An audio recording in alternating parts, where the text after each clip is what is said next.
welcome back to Bioli Talks.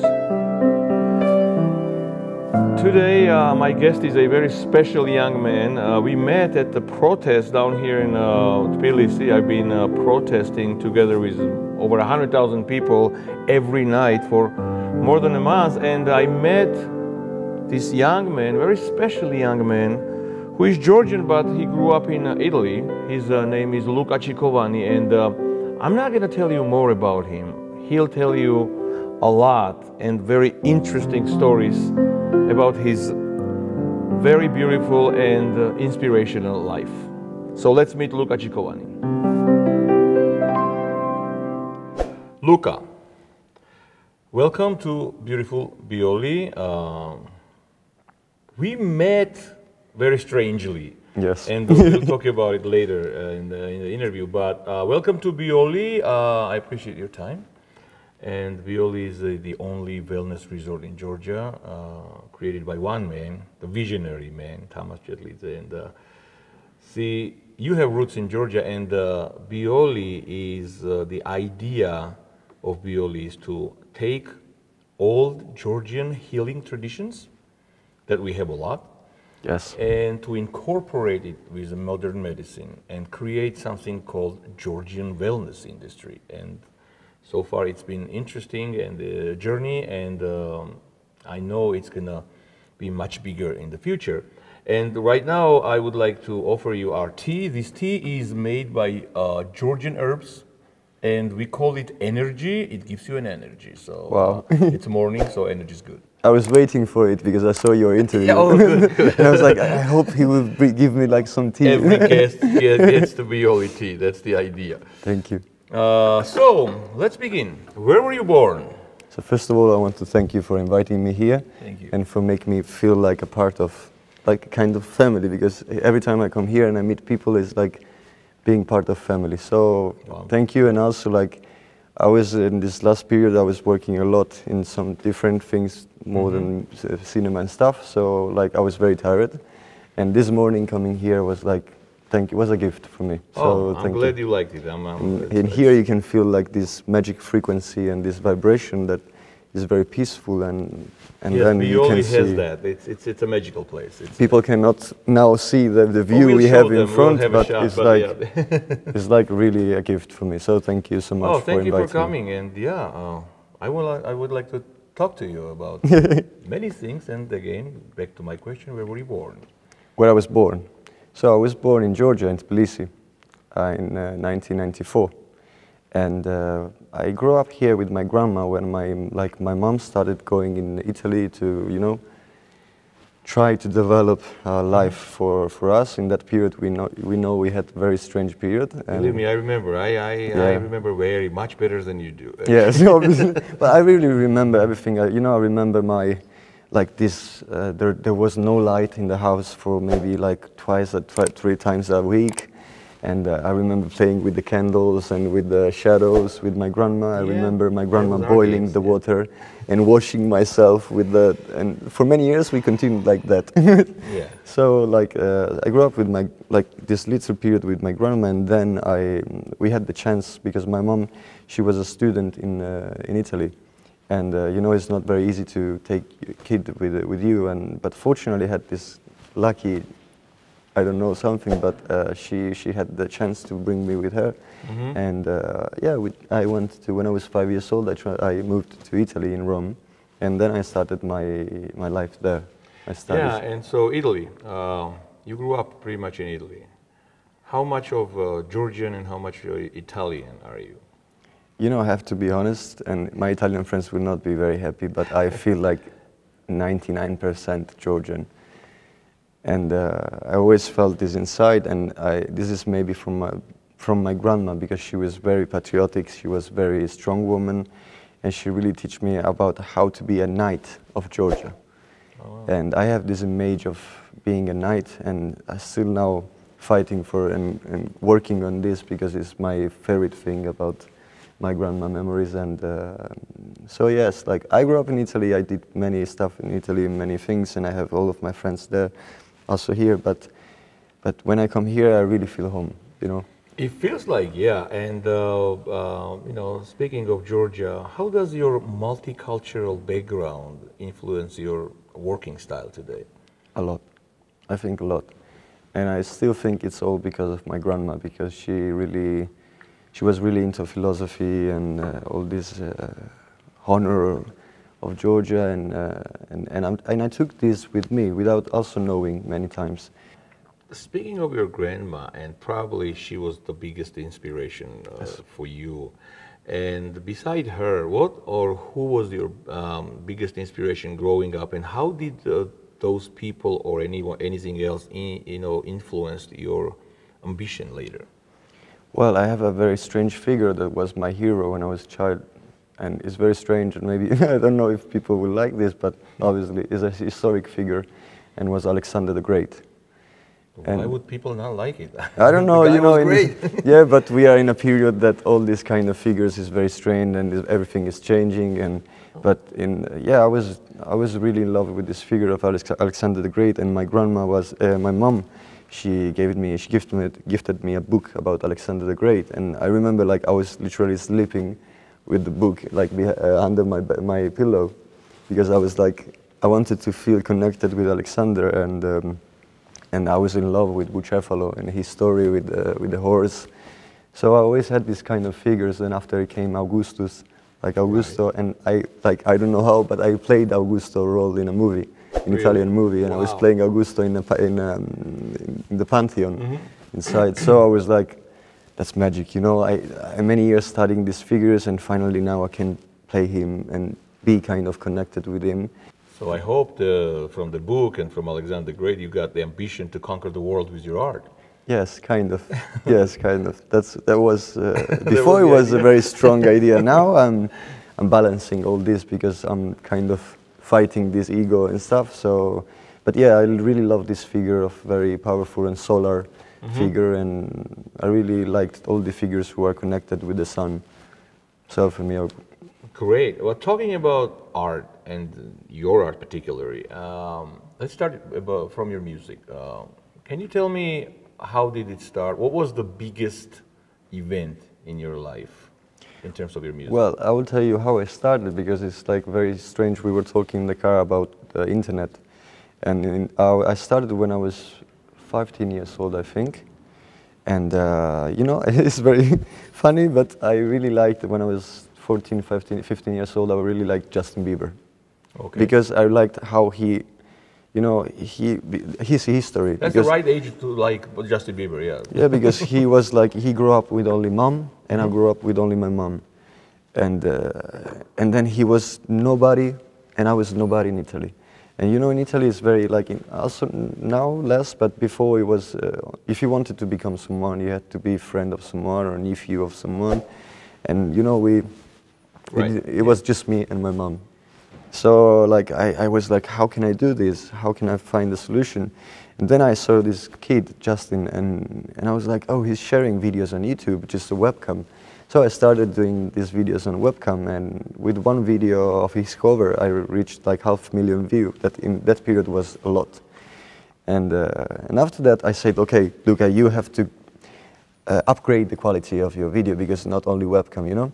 So when I was 17, 16, in that period I decided to try to find money and to go in a recording studio.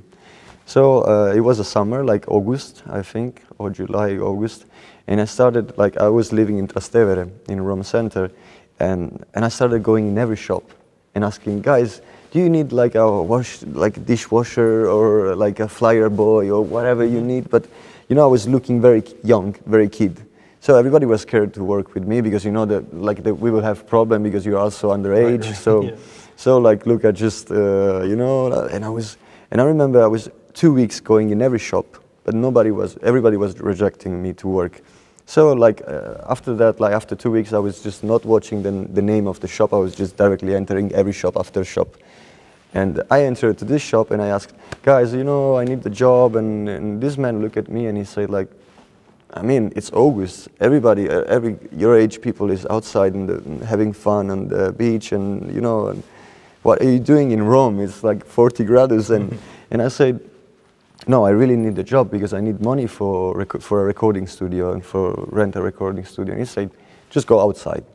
And I said, why? He said, go outside. I went outside and he said, look the name of this shop. And it was Memphis Recording Studio. No. And but it was the office and upstairs, so it wasn't the studio. Like, and he said, like, there is a producer which is Roberto Sterpetti, and he's like from 18 years old, like 18 years that he's working in Sanremo as a vocal coach. And, wow. And he said, like, just go down and meet him. I went down. We talked like for 1 hour, and I explained all of my dreams and all of my. And he, I think like he saw something, and like I was very, how can I say, I'm also Megreli, so I was like, I have to do this, and I really want to do this in every way. And then he said, okay, let's try. And we signed after 1 week the first contract. And then like I got this scholarship from a university, University in Milan, is a neuroscience and marketing. And I went there, and when I was there, I met many managers and people, and I started working in concerts. I did many tours with these people, and then like this, there was one famous singer in Italy, young, he's Michele Bravi, and he asked me like to open concerts of his, like the tour, like an opening act. So I went to this tour. And it was very magic because we did all the Italy, like traveled all the Italy concerts and stuff. And the last concert was in Milan. And when I was in Milan, you know, when I was young, I was jumping everywhere on the stage. And they were like, Luca, you're crazy, like you are super energetic, like not like Italian style music, but I was like, because I was looking Justin Bieber, Conor Maynard, all these kind of singers who were very active on the stage. And I was kind to replicate that. And in that night, there was on the top, like in the VIP area, producers, managers, and then there was the label from producers of Universal Music. I'll tell you something about Universal Music. Continue. And they saw me, and they asked like to my manager, like, can we meet Luca after the concert? And I went up, and they said, Luca, you have this energy, and we really like, and how they really loved the connection I had with the people. Because I always, all of my job was always connected. It was all thankful. I was like thank to them because of them I was doing that. Also the web, you know, it was just the people helping me because I didn't have any connection. So they were like great. And well, before I go to the other question, I'll tell you. I just told you about Universal Music. In 2001. I was one of the producers of the show called Georgian Legend we produced in France. Okay. You can look it up. It was one of the biggest shows in France.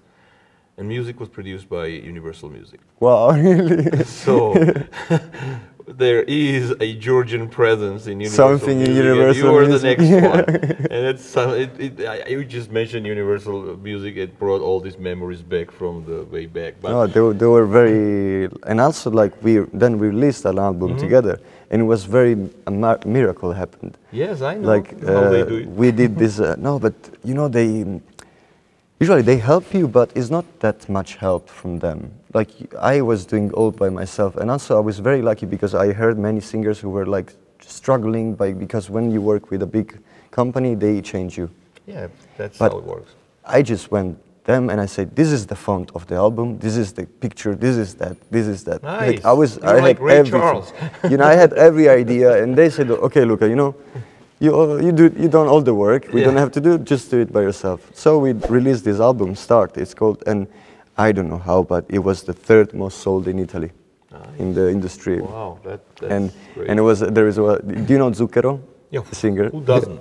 He was in the same label, and they called me the day after, and we were releasing on the same day the album, and I was 3rd and he was 4th. On the song. Zucchero was 4th. Yeah.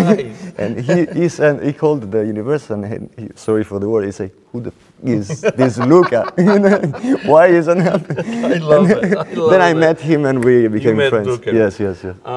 Wow. Now, music, fashion, cinema, online presence, you do it all. How do you decide where to channel your energy? I don't decide that. It's just something inside that it tells me now it's this time for this, because many people ask me like the biggest question people ask me is like, now you are an actor or you're a singer or you have to choose. Like, I never liked this idea of choosing and of calling myself something, because I always saw myself abstract and always organic, like I will change. So like it's very strange, and I understood that it's a very philosophical, deep experience by all these two kind of jobs, because music is really like your inner self or something higher is coming through you, and it's something that you cannot control, but it's the deep you know, really deep of yourself.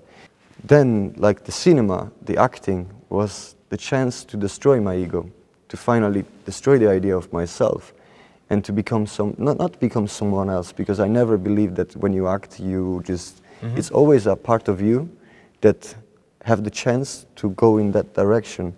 And so like I use cinema to discover all of my possibilities I have inside, and to not limitate myself on recognize myself as a something or with a name. I understand, and well, my next question actually was regarding the cinema and happy as Lazzaro. Yes.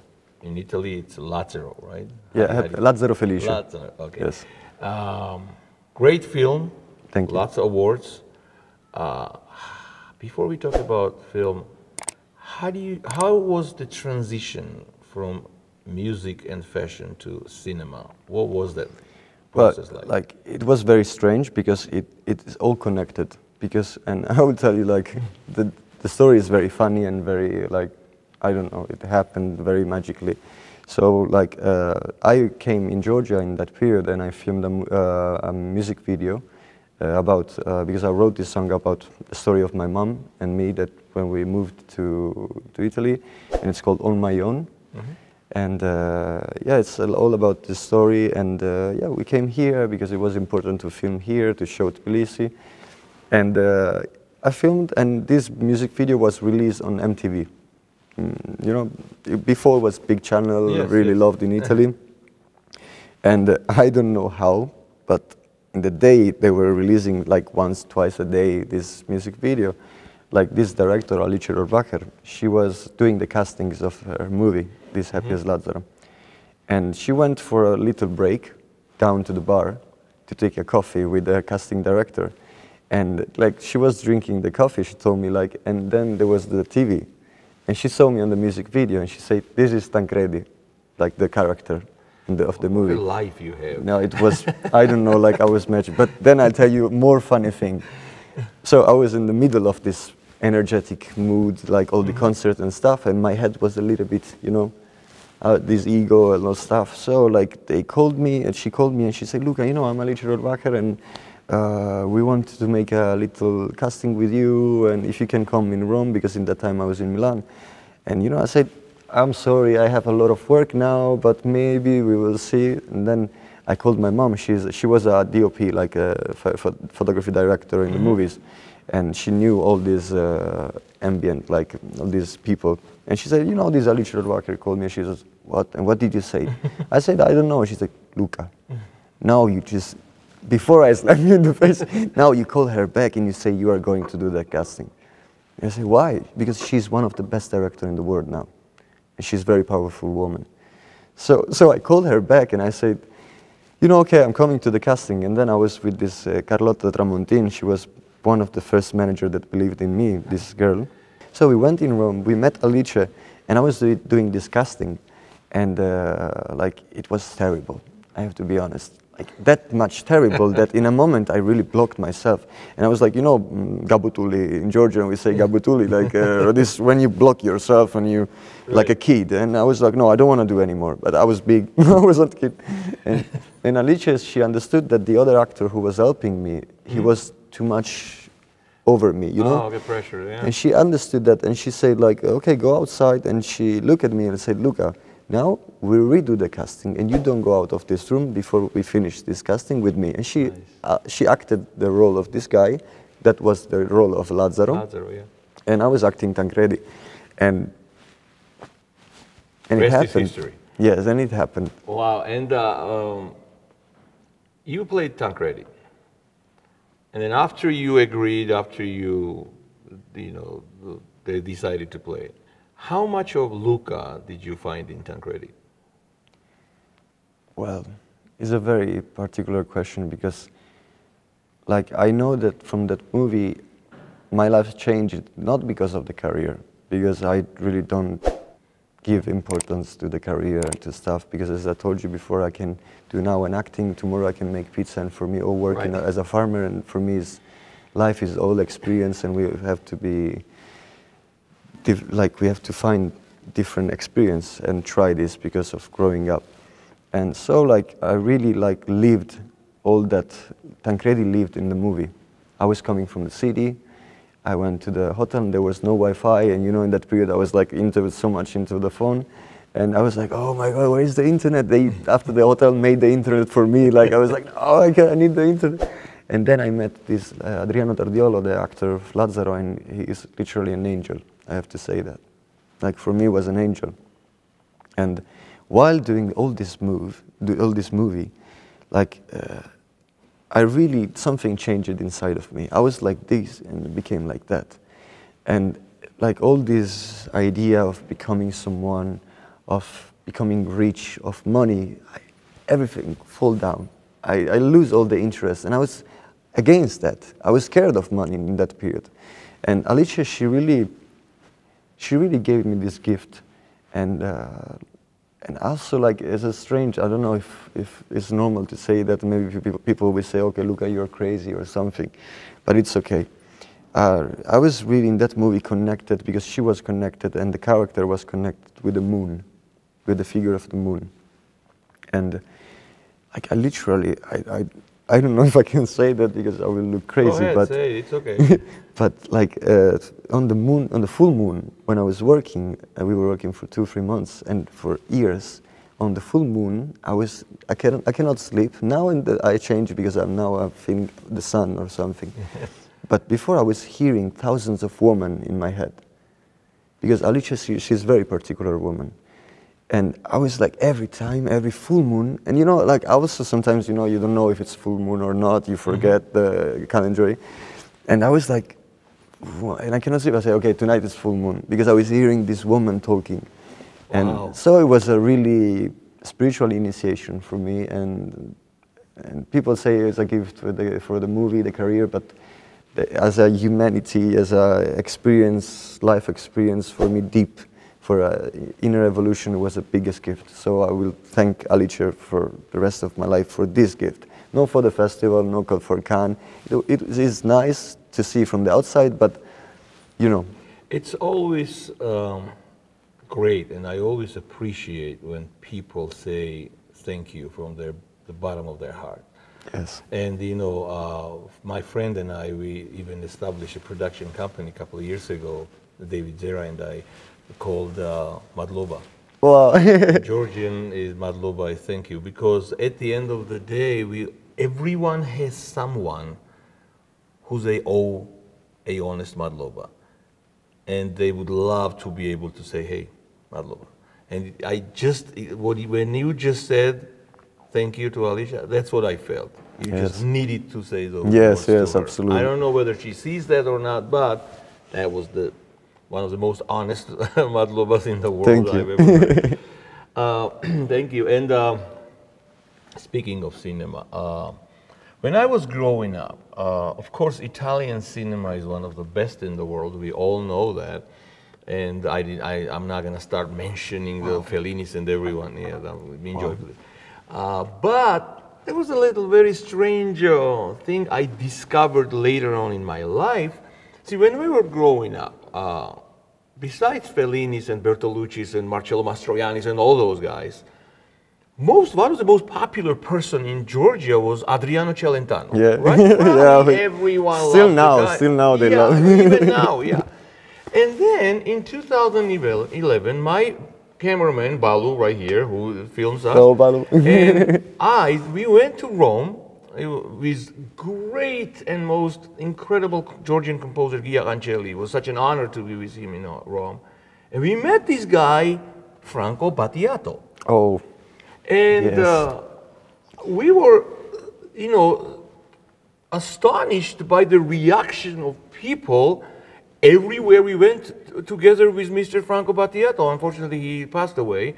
We were in Rome, then we went down to Palermo, we had pizza together. I mean, and people were like rounding around us all the time, getting autographs, and we're like, who's Franco Battiato? And the Franco Battiato enjoyed that because he felt free with us. Normal, fine. We didn't really care, But, and then I was like, okay, well, we didn't really know much about Italian cinema and culture. And then in 1996, from Hollywood, we get to know about Roberto Benigni. Oh, Roberto. And not just us, but whole world went crazy about Roberto Benigni.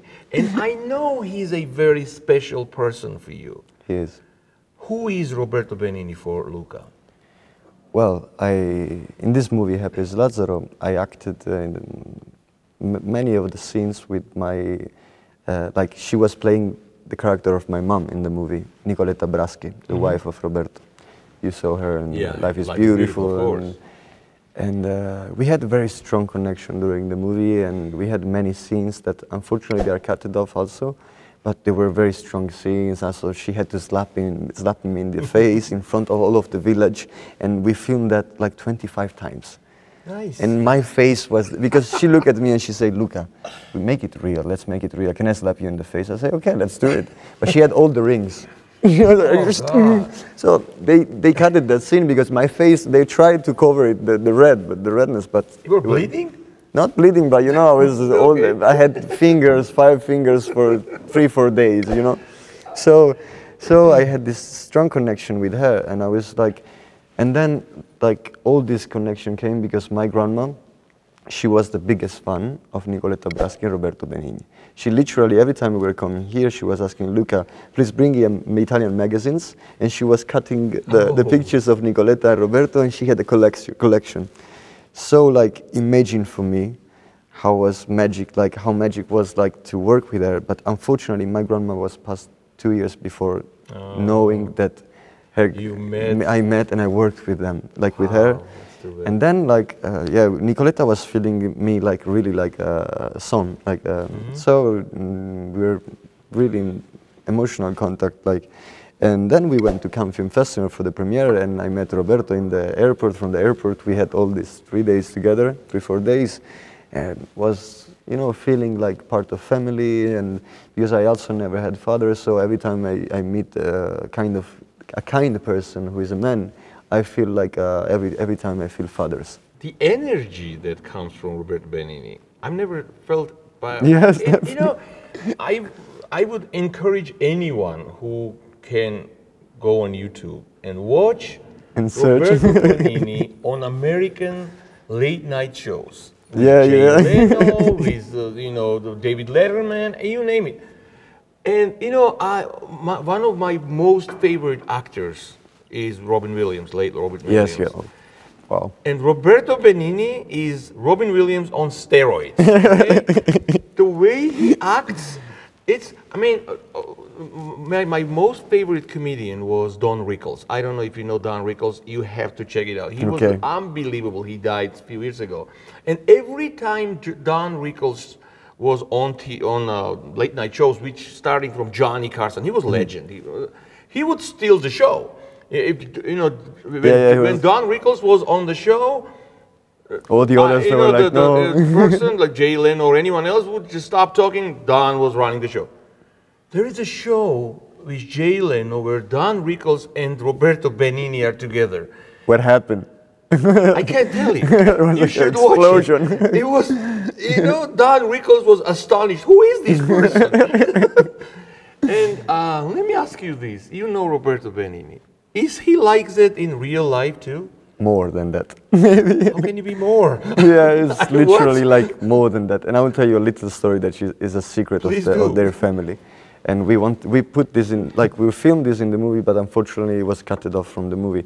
But Alicia, she really liked this. She told me like when she visited Roberto and Nicoletta, she saw something that they do every day. Roberto, he went outside. They have a big garden in Rome. And with flowers, and they have a lot of roses, because he grew up a lot of roses. And she told me, like, they go outside of their house, Nicoletta sit outside, and she say, I like that one. And he just run and pick the rose. And then I like that one. And he run and picks the rose. Principessa. So he's literally like that still. And you know, it's magic to see this kind of solar energy in someone. I've never, it's, wow. You know, I would right now say, I don't know if they ever see it, but if Nicoletta and Roberto ever decide to come to Georgia, they're invited here at Bioli. We would love to have them. They will love to, I'm sure, because they like nature and stuff. So, and this place is very magic. Yeah, so I'm sure they're gonna love it. They're gonna love it. And Roberto Benigni is known. He's not just known for his comedy and humor. He's very well known for his heartfelt storytelling. I mean, life is beautiful. How do you think Roberto Benigni's art influences new generation of artists such as yourself, for example? I think a lot, because this kindness is not anymore very easy to find in people, and this simplicity also, because it's all about simplicity, you know. We all grow up by thinking to build all these walls and protection from emotions, and we think, and more we grow, and then we became nothing. We became just walls, a building. Right. And so he reminds us, like, how to be simple, how to be a kid. That's the secret of life, I think, to staying a kid. When you're a child, you see everything with the eyes of love, and that's the most difficult thing. But it's a continuous fight. It's something that you remind today, but tomorrow maybe I forgot about this. I will forget about this. So it's something that we need to help each other to remind this. Benigni was the first foreign actor who got Oscar in Hollywood for playing in we remember that video. Yes, everyone jumping. Yeah, on like everyone. Well, I know one of your dreams is to go to Hollywood. Yes. Why Hollywood? Why America? Because all of my life I had this image, you know, of we all had the American dream. Yes. And I always wanted to see by my eyes, because I always want to, you know, not judge from the outside, and because everything is always different when you arrive. So I wanted to go and to work with, because I know also the Americans are very professional and very like creative, and like I have to be honest now, I'm a little bit nerd, and I'm a little bit. I will tell you something that is not like, you know, authorial movie or philosophical, but I was in love, and I'm still in love with The Lord of the Rings. Like it's one of my favorite, you know. I still have goosebumps by thinking by the movie and stuff. Every year I watch like 5-6 times all the trilogy. And every time my dream was to be in a movie that is not realistic, you know, to be in some fantasy or some medieval or some swords, because I told you also in the car that I like this knighthood and these horses and stuff, and I think I wanted to get born some old times, but I'm here now. But I saw, like, when I see Hollywood, I see the chance to really fly in this in my fantasy and in my. Well, I can tell you, you know, I was 24 years old when I went to the United States. I went to university there, and when I listening to you right now, your life is a perfect example of what we call American dream. So America truly is your next step, I can tell you. I really now. hope. And it's not easy, but can I tell audience the little idea we had in the car? Yes. Yeah, you know, it's funny, but I truly hope we can do it, but it's very hard. We will. Come on, look at your life. What are you talking about? Everything happens for you. Thank you, man. And so we were coming up here, and I asked Luca if he ever was to the United States or went to the Los Angeles. He said no, and I go to Los Angeles all the time, and my favorite place, and together with my cameraman, and we go to Hollywood, NASA, you name it. So I came up with an idea to make a short documentary together. Luca, I, and Balu, we go to Los Angeles, and we'll call it Luca Goes to Hollywood. Well, that will be my. It's possible. Everything is possible. Thank you so much. Look at your life.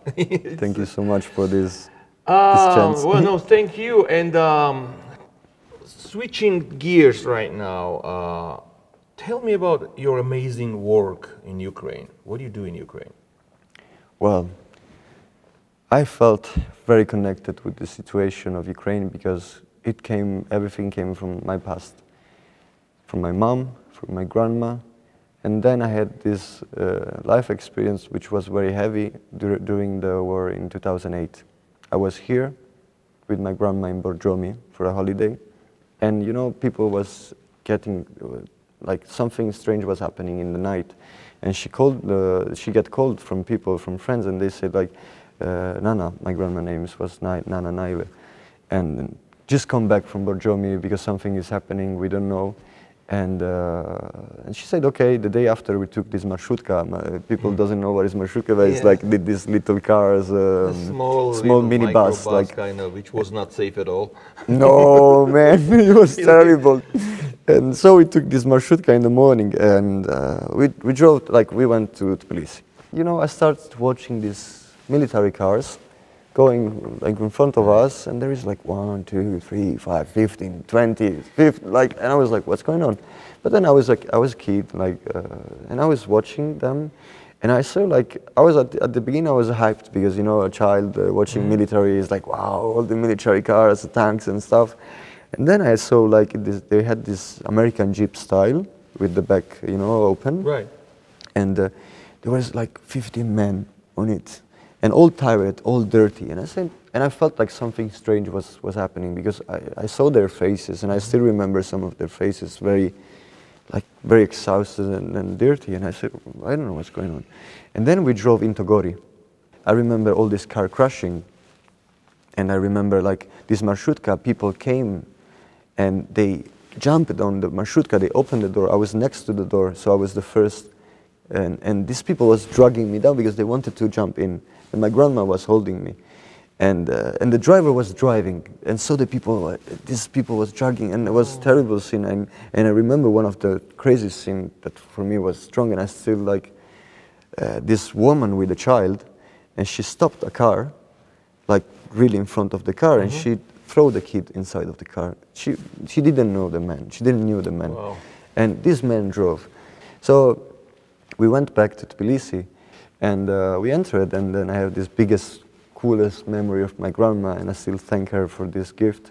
And we went at home on the balcony. She said, Luca, if the Russians enter here, we have a hunting gun shop down there.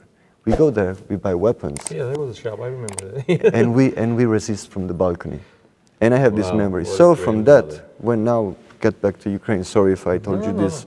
When the war started, I felt like it was my call, you know. I needed to help them because I felt like, you know, in 2018, nobody cared about Georgia. Nobody talked about Georgia. 2008, yes. So I said, now is the time to help them because nobody helped us.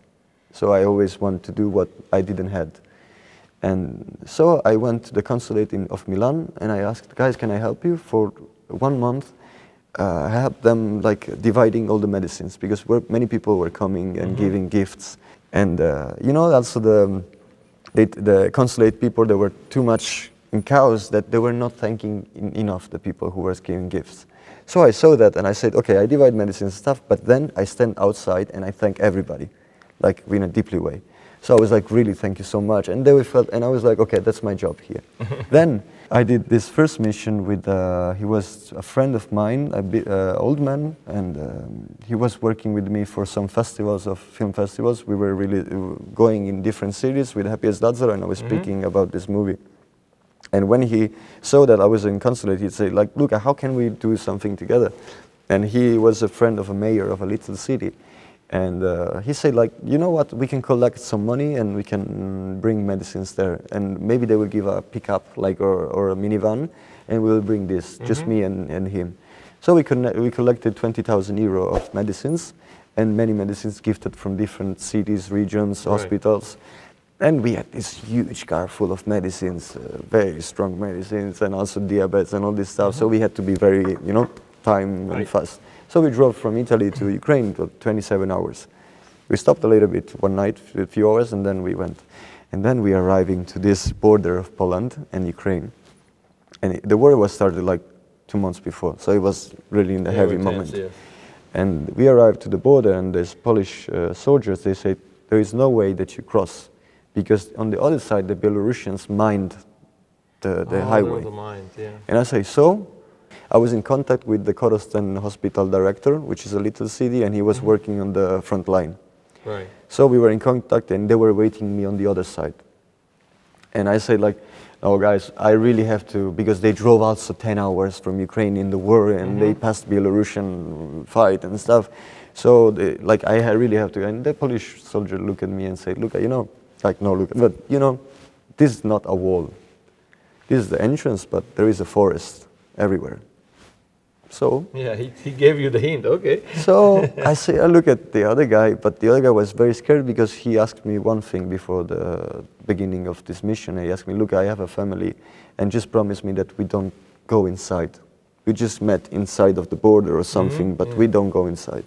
I said, okay, but then we realized we had to do that. So we drove. I have these videos also in my Instagram and the highlight stories, and it's very like crazy adventure. We arrived in this forest and we start driving inside of the, you know, mud, and because it started raining. Yeah. And I'm like, okay, a little bit nervous because it's raining heavy and there is no road, and this car is very big and heavy. So we arrive at this, there is a like swimming pool kind of water, full of water, and he looked at me and he say, Luca, do you think we cross? And I never drove in my life. You drove through that? Okay. No, and he looked at me and I say, you know, just go faster, and then we jump, like we cross over. He goes, and the car like, and all the water go inside of the car. Oh my God. And I say, okay. And this man got a really strong panic attack. Now he say like, no, like we don't go out, like for 10 minutes.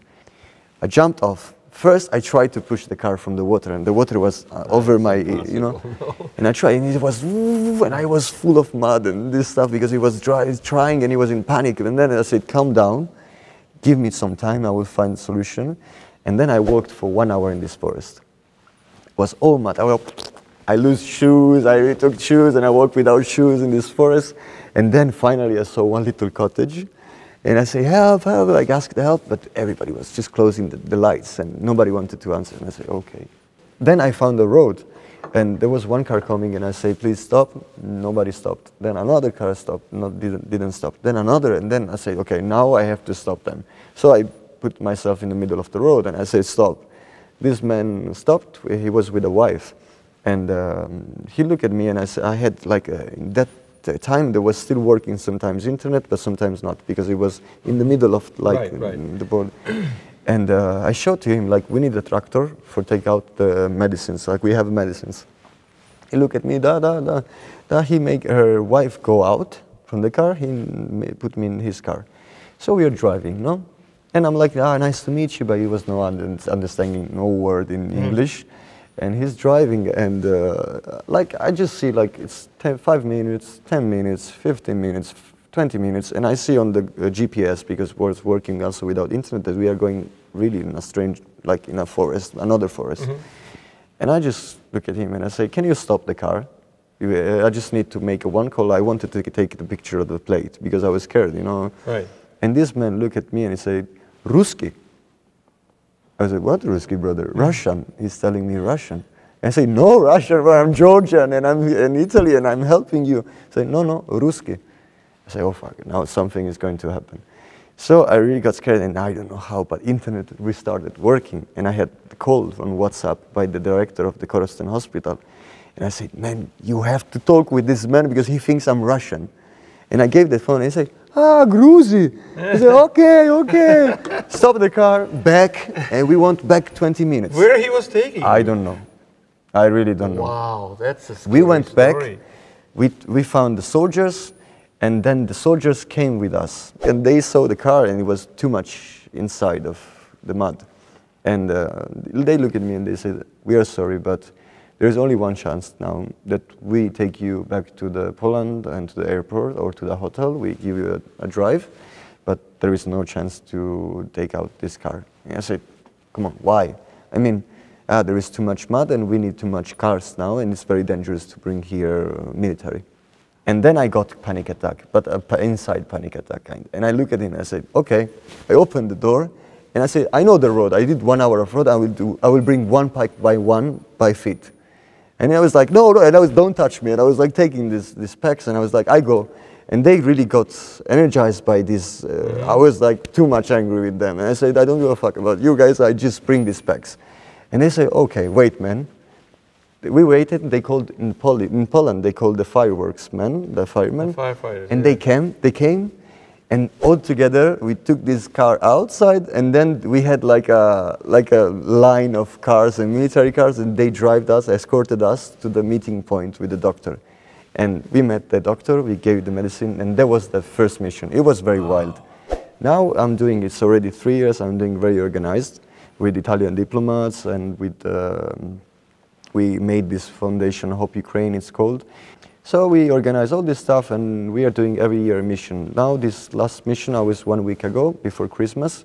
And I went because like I usually go in May after Cannes Film Festival. Every year I go in Cannes and then I will stay one day at home and then I have to run in Ukraine because Cannes is very fancy. Yes. And I don't like that style. I like it, but you know, my ego increased too much, so I have to destroy it. And so I go in Ukraine. Yes. All the time. That's, so I went to Ukraine, in Kharkiv, in Kherson, like literally very many cities. We do like 20 meetings every day. I mentioned in the beginning we met strangely, and I'll tell you the audience how did we meet. Well, since November 28th, and today is January 3rd. Yes. I've been standing on Rustaveli Avenue every night protesting literal Russification of Georgia. Yes. And I will keep standing there until we save our country. And hundreds of thousands of people are standing every night for more than a month now. And we met there at Rustaveli Avenue, and you were there with a Georgian flag around you, protesting with us. Why are you here? Why are you protesting? Why are you standing beside the other young Georgians who are protesting there every night? Because my homeland was calling me, and my people was calling me, and I felt this from a long time. And it's 1 month that I'm really suffering at home by watching all this from the Instagram and from the social networks, and I really felt bad. It's like almost 1 month that I was not able to sleep, because also if I slept like few hours, then I'm waking up, and every time I was watching this violence on our kids. And my mom, she looked at me on the Christmas day and she said, Luca, tomorrow go in Georgia. Just go to Georgia. And I bought the ticket, and yeah, like, and now here I just feel all this magic, and I met you, and I met all of my childhood friends, and I met all these people, and there is this, I don't know how to explain, maybe people would say, oh, look, you're romanticizing, you know, all this view. I'm an artist, so I would like to see in this view. That's the idea, like, and, you know, well, thank you so much. It means a lot, because, you know, we've been standing here, young kids like you, younger than you. Yes, yes. Or fighting there, there's lots of shots of, you know, police brutally beating them up and, you know, tear gassing them. I was there, I have to stand there, because when I see little kids, young kids are so eagerly fighting for their, you know, freedom, for their nation, I can't just stay home and watch it on TV. I have to be there. And thank you so much, because when I see people like you, you know, get up in Italy say, you know, I have to go to Georgia. But to your generation, I appreciate you saying things like that, because people like you will make world a better place.